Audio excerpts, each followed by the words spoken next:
അപ്പോ അതിന്റെ അടിയിൽ വന്നൊരു കമന്റാണ്, അഷ്റഫ് കുഞ്ഞാക്ക എന്ന് പറയുന്ന ഒരു വ്യക്തി എഴുതിയതാണ്, നിങ്ങളെ ഒലികൾക്ക് ആ വാഹനം എവിടെയെന്ന് പറഞ്ഞു കൊടുത്തൂടെ, ഇപ്പൊ നിങ്ങളുടെ പോലീശ കാണിച്ചില്ലെങ്കിൽ പിന്നെ എന്നാണ് ഇത് കാണിക്കുക എന്നാണ് അവർ ഉദ്ദേശിച്ചത്, ഔലിയാക്കൾക്ക് എന്നാണ്. പക്ഷെ ഞാൻ ഈ കമന്റ് ആദ്യം ഇങ്ങനെ ഒലികൾക്ക് എന്നൊക്കെ പറഞ്ഞപ്പോൾ ഞാൻ കരുതിയത് ഒരു യുക്തിവാദ ലൈനിൽ വന്ന അത്തരം ആളുകളുണ്ടല്ലോ, മുസ്ലിം നാമധാരികൾ, എക്സ് മുസ്ലിം, അതിൽപ്പെട്ട ഒരാളാണെന്ന് കരുതിയിട്ട് ഞാൻ അതിന്റെ അടിയിൽ കമന്റ് ഇട്ടു, നമുക്ക് ചങ്കിസ്ഥാനെ കുറിച്ച് ചർച്ച ചെയ്യാം, സി രവിചന്ദ്രന്റെ മറ്റേ കോളാമ്പി അത്തരം പൊട്ടത്തരണ്ടല്ലോ അങ്ങനത്തെ ഇതിൽ ചർച്ച ചെയ്യാം എന്ന് പറഞ്ഞുകൊണ്ട് ഞാൻ അതിനെ ട്രോളിക്കൊണ്ടൊരു കമന്റ് ഇട്ടു. ഏതായാലും പിന്നീടാണ് മനസ്സിലാകുന്നത് ഇദ്ദേഹം ഒരു മുജാഹിദ് വിഭാഗക്കാരനാണ്. അപ്പോ പിന്നെ ഞാൻ അദ്ദേഹത്തിന്റെ പ്രൊഫൈൽ നോക്കുമ്പോൾ മുജാഹിദ് ബാലുശ്ശേരി അടക്കമുള്ള പിന്നെ ആളുകളുടെ പ്രഭാഷണങ്ങളും കാര്യങ്ങളൊക്കെ ഉണ്ട്. അപ്പോൾ ഇദ്ദേഹത്തിന്റെ പ്രശ്നം എന്താണെന്ന് ചോദിച്ചു കഴിഞ്ഞാൽ ആ രീതിയിൽ ഔലിയാക്കൾ ഉണ്ടല്ലോ അദ്ദേഹം പറഞ്ഞു കൊടുത്താൽ പോരെ എന്നാണ് അദ്ദേഹം ട്രോളുന്നത്. ഇപ്പുറത്ത് അതേ സ്റ്റൈലിൽ വേറൊരു സംഗതി കാണാം, നാസർ മാവുലാൻ, യുക്തിവാദിന്റെ ഈ ഒരു പിന്നെ ഇതും വലിയ ചർച്ചയായിട്ട്, കർണാടകയിൽ മണ്ണിനടിയിൽപ്പെട്ട അർജുനെ രക്ഷിക്കാൻ എല്ലാത്തിനും കഴിവുണ്ട് എന്ന് പറയുന്ന ഒരു വണ്ടാത്തൊരു വാക്ക് ഉപയോഗിച്ചിട്ടുണ്ട്, ദൈവത്തെയും കാണുന്നില്ല, ഇതല്ലേ സത്യം എന്നുള്ളതാണ് നാസർ മാവുലാന്റെ ചോദ്യം. ഈ രണ്ട് പോസ്റ്ററും ഒരുമിച്ച് നിർത്തി ഇങ്ങനെ നോക്കുമ്പോൾ യുക്തിവാദിയുടെ ആ ഒറിജിനലിന്റെ കോപ്പി എടുത്തുകൊണ്ട് പിന്നെ ആനന്ദപുളകമാകുന്ന മറ്റൊരു വേർഷനായിട്ട് ഈ കുഞ്ഞാക്ക എന്ന് പറയുന്ന മുജാഹിദുകാരൻ മാറുന്നത് നമുക്ക് വ്യക്തമായി ബോധ്യപ്പെടും. അസ്സലാമു അലൈക്കും വറഹ്മത്തുള്ളാഹി. പ്രിയ സഹോദരങ്ങളെ, ഇപ്പോൾ ഫേസ്ബുക്കിലൊക്കെ വൈറലായ ഒരു വീഡിയോ ആണ് യാസിർ പൂക്കോട്ടുംപാറയുടെ ഒരു വീഡിയോ. അദ്ദേഹം നമ്മുടെ അർജുൻ, എല്ലാവരും വളരെ ദുഃഖകരമായ ഒരു വാർത്തയാണ്, അദ്ദേഹത്തിൻ്റെ ശരീരം ഇതുവരെ കിട്ടിയിട്ടില്ല, എവിടെയാണെന്ന് അറിയില്ല, എല്ലാവരും അന്വേഷണത്തിലാണ്.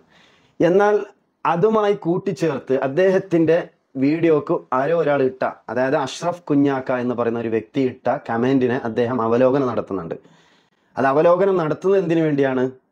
അദ്ദേഹം ഇടക്ക് പറയുന്നുണ്ട് ഞാനൊരു പണ്ഡിതനൊന്നും അല്ല, എന്നിട്ട് ഇവിടെയുള്ള മുജാഹിദ് പ്രവർത്തകരുടെ ചോദ്യം യുക്തിവാദികളുടെ ചോദ്യം പോലെ തന്നെയാണ് എന്നും പറഞ്ഞ് ഒരു യുക്തിവാദി ചോദിച്ച ചോദ്യത്തെയും അദ്ദേഹം അതിലിട്ട് തരുന്നുണ്ട്.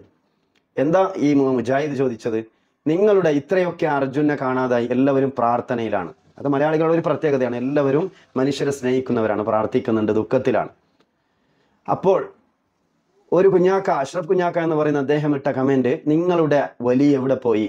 ഈ ചോദ്യം ഒരു വിശ്വാസിയെ ചിന്തിപ്പിക്കേണ്ട ചോദ്യം തന്നെയാണ്.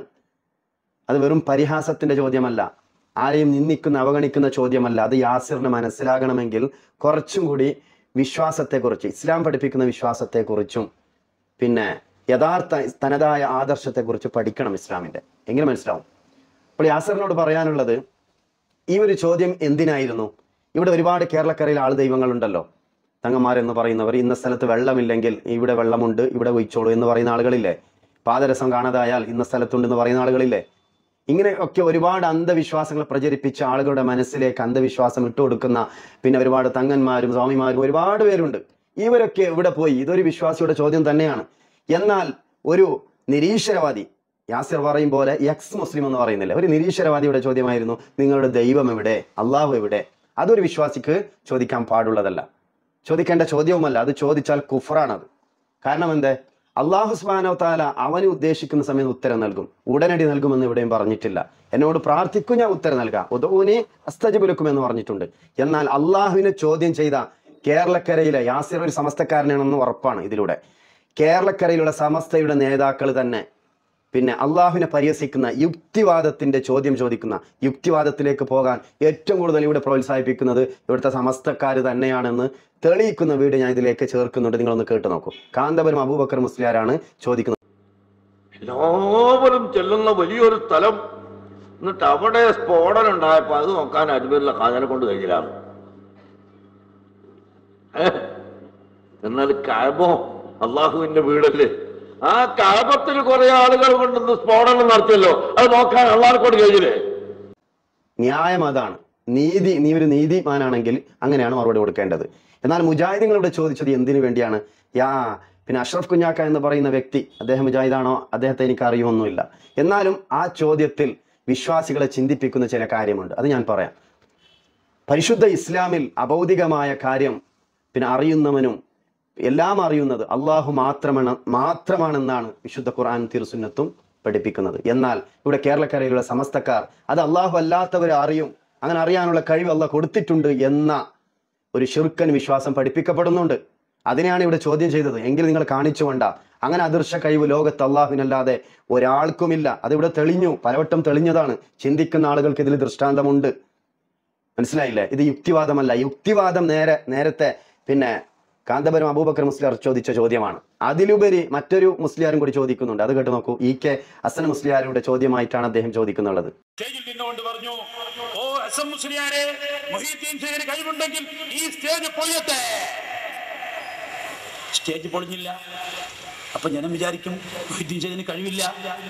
അതിന് മറുപടി ഹസൻ മുസ്ലിയാർ അപ്പുറത്ത് നിന്നുകൊണ്ട്, ഓ മൗലവി, അല്ലാഹു തആലയ്ക്ക് കഴിവുണ്ടെങ്കിൽ ഈ സ്റ്റേജ് പൊളിയട്ടെ. സ്റ്റേജ് പൊളിഞ്ഞില്ല. റബ്ബിനെ ചോദ്യം ചെയ്തു, റബ്ബിനെ പരിഹസിച്ച ഈ ഒരു ചോദ്യം കുഫ്റാണ് യാസിർ. അതൊന്ന് പഠിക്കണം. അതുകൊണ്ട് ഇസ്ലാമിന്റെ ആദർശത്തെ പരിഹസിക്കുന്നത് ഇവിടുത്തെ മുജാഹിദീങ്ങളല്ല. അത് ശരിക്കും പഠിച്ചാൽ മനസ്സിലാകും. നോക്കൂ, അഭൗതികമായ കാര്യം അല്ലാഹു സുബ്ഹാനഹു വ തആല ലോകത്ത് ഒരു ശക്തിക്കും ഒരു സൃഷ്ടിക്കും അങ്ങനെയുള്ള ഒരു കഴിവ് അല്ലാഹു ആർക്കും കൊടുത്തിട്ടില്ല, അഭൗതികമായ കാര്യങ്ങൾ അറിയാനും കേൾക്കാനും മനസ്സിലാക്കാനും ഒന്നും. എന്നാൽ അവിടെ ഒരു ചോദ്യം ഉണ്ടാകും, നബി സല്ലല്ലാഹു അലൈഹി വസല്ലം തങ്ങൾക്ക് ഒരുപാട് ഗൈബായ കാര്യങ്ങൾ അറിഞ്ഞിട്ടില്ലേ? അത് അള്ളാഹു അറിയിച്ചു കൊടുത്തതാണ്. അറിയിച്ചു കൊടുത്ത കാര്യത്തിന് ഗൈബ് അറിഞ്ഞു എന്ന് പറയലില്ല. അത് അള്ളാഹു അറിയിച്ചു കൊടുക്കുന്ന സമയത്ത് അറിയും. അറിയാതെയും പോയിട്ടുണ്ട്. നബി തങ്ങൾ എത്ര ജീവിതത്തിൽ ഗൈബ് അറിയാതെ പോയിട്ടുണ്ട്. അറിഞ്ഞതുമുണ്ട്. സ്വർഗവും നരകവും ഒക്കെ നമുക്ക് പറഞ്ഞു തരുന്നത് ഗൈബിന്റെ അടിസ്ഥാനത്തിലാണ്, വഹീന്റെ അടിസ്ഥാനത്തിലാണ്, അല്ലെ? അത് വഹീയിലൂടെ കിട്ടുന്ന അറിവാണ്. അത് നബി തങ്ങൾ നമുക്ക് പറഞ്ഞു തരുന്നുണ്ട്. എന്നാൽ നബി സല്ലല്ലാഹു അലൈഹി വസല്ലം തങ്ങളുടെ ജീവിതത്തിൽ നോക്കൂ, ഒരു ജൂത സ്ത്രീ വിഷം പുരട്ടി കൊടുത്തു. നബി തങ്ങൾക്ക് അറിഞ്ഞോ? നബി തങ്ങൾക്ക് വായിലേക്ക് ഇട്ടില്ലേ? പിന്നെയാണ് വഹി ഇറങ്ങുന്നത്. തുപ്പിക്കളഞ്ഞു. അടുത്ത 2 സ്വഹാബത്ത് മരണപ്പെട്ടിട്ടുണ്ട്. നബി തങ്ങൾക്ക് ഗൈബ് അറിയുമായിരുന്നെങ്കിൽ, അദൃശ്യം അറിയുമായിരുന്നെങ്കിൽ, അഭൗതികമായ കാര്യങ്ങൾ അറിയുമായിരുന്നെങ്കിൽ അടുത്തുള്ള 2 സ്വഹാബത്ത് മരണപ്പെടാൻ നബി തങ്ങൾ വിട്ടുകൊടുക്കുമായിരുന്നോ? അതുകൊണ്ട് നാം മനസ്സിലാക്കുക, ഇസ്ലാമിന്റെ വിശ്വാസത്തെ ചോദ്യം ചെയ്യുന്ന ആളുകൾക്കെതിരെ എല്ലാ പ്രബോധകരും അത് എഴുത്തിലൂടെയാണെങ്കിലും പ്രസംഗത്തിലൂടെയാണെങ്കിലും ചിന്തിക്കാൻ വേണ്ടി ചില ഇടപെടൽ നടത്തും. ആ ഇടപെടലാണ് അഷ്റഫ് കുഞ്ഞാക്ക നടത്തിയത്. അതല്ലാതെ ആരെ പരിഹസിച്ചതല്ല. മനസ്സിലായില്ലേ? നിങ്ങൾ പറയുന്നില്ലേ, വല്ലേ നിലത്തിന്നും എന്നെ വിളിപ്പോർക്ക് വായ്ക്കൂടാതു തീരം ചെയ്യും ഞാൻ എന്നോർ. ഇത് സമസ്തക്കാർ പഠിപ്പിക്കുന്ന വിശ്വാസമാണ്.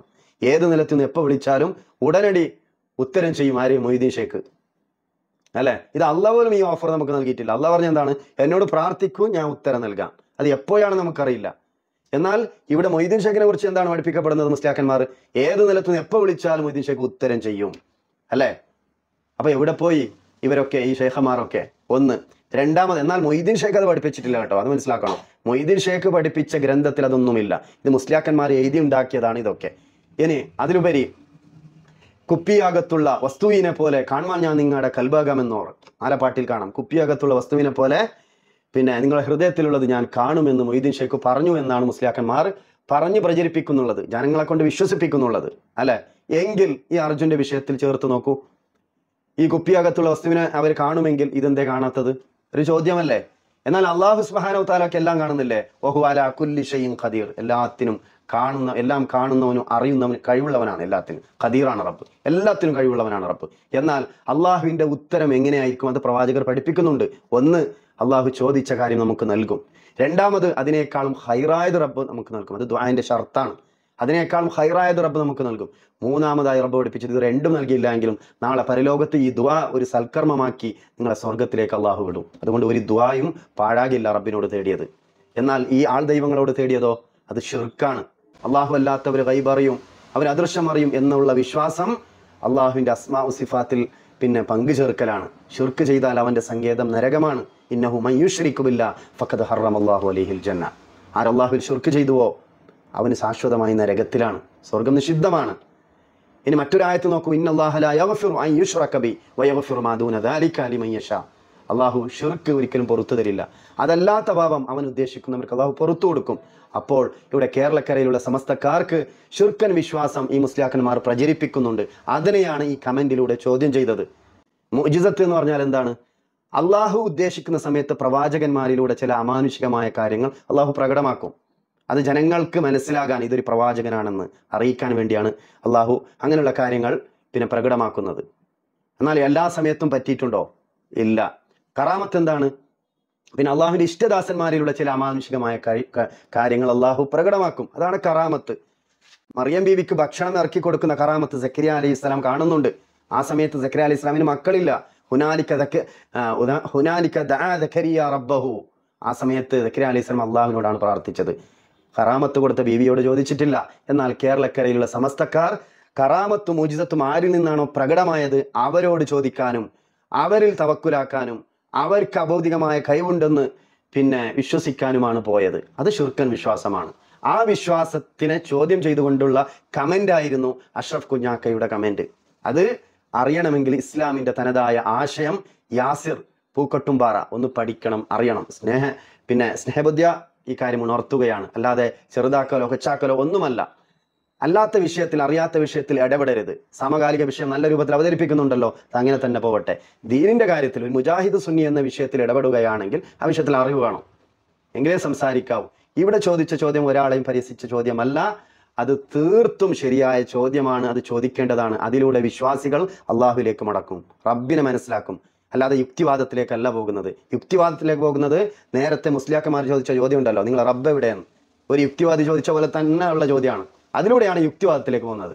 എന്നാൽ വിശ്വാസികൾ ഇവിടെ ചോദിച്ചത് നിങ്ങളെ ആൾ ദൈവങ്ങൾ എവിടെ, നിങ്ങളെ വലിയെന്ന് പറയപ്പെടുന്ന എവിടെ, എല്ലാം പറയുന്നുണ്ടല്ലോ. ഇന്ന സ്ഥലത്ത് വെള്ളമുണ്ട്, ഭൂമിയകത്ത് ഇന്ന സ്ഥലത്ത് പിന്നെ കുഴൽ കിണർ കുഴിക്കും, അവിടെ വെള്ളം കിട്ടുമെന്നൊക്കെ പറയുന്നവരുണ്ടല്ലോ. അവരൊക്കെ ഇപ്പോൾ എവിടെ പോയി? അതൊരു ചോദ്യം തന്നെയല്ലേ ചിന്തിക്കുന്നവർക്ക്. ഇതിലൂടെ ആളുകൾ അള്ളാഹുവിലേക്ക് അടുക്കും, റബ്ബിനെ മനസ്സിലാക്കും, റബ്ബിനെ തവക്കുൽ ചെയ്ത് ജീവിക്കും, വിശുദ്ധ ഖുർആനും തിരുസുന്നത്തും പഠിക്കും. ഇതിലൂടെ നേരെ മറിച്ച് യുക്തിവാദത്തിലേക്കല്ല പോവുക. മനസ്സിലായില്ലേ? അതുകൊണ്ട് മനസ്സിലാക്കുക. പിന്നെ ഇതിനൊന്ന് വിശാലമായി നിഷ്പക്ഷ മനസ്സോടെ ചിന്തിച്ച് മനസ്സിലാക്കുക. ഇതിന് ഏതെങ്കിലും മുസ്ലിയാക്കന്മാർ മറുപടി പറയുന്നുണ്ടെങ്കിൽ നിങ്ങൾക്ക് മറുപടി പറയാം, പക്ഷേ പ്രമാണം വേണം. പ്രമാണബദ്ധമായി നിങ്ങൾ മറുപടി പറയണം. നിങ്ങൾ ഇനി മറുപടി പറയുകയാണെങ്കിൽ എന്താണ് നിങ്ങൾ പറയുന്നത്? സൃഷ്ടികളെ വിളിക്കാം തേടാം എന്നല്ലേ? അതൊരു വിശ്വാസിക്ക് ഉൾക്കൊള്ളുന്ന കാര്യമല്ല. ഇത് വിശുദ്ധ ഖുർആനിന് എതിരാണെന്നും കൂടി ചേർത്ത് വായിക്കുകയാണ്. അള്ളാഹു സുബ്ഹാനഹു വ തആല സത്യം മനസ്സിലാക്കാനും ഉൾക്കൊള്ളാനും നമുക്ക് എല്ലാവർക്കും തൗഫീക്ക് നൽകി അനുഗ്രഹിക്കുമാറാകട്ടെ. അസ്സലാമു അലൈക്കും വറഹ്മത്തുള്ളാഹി.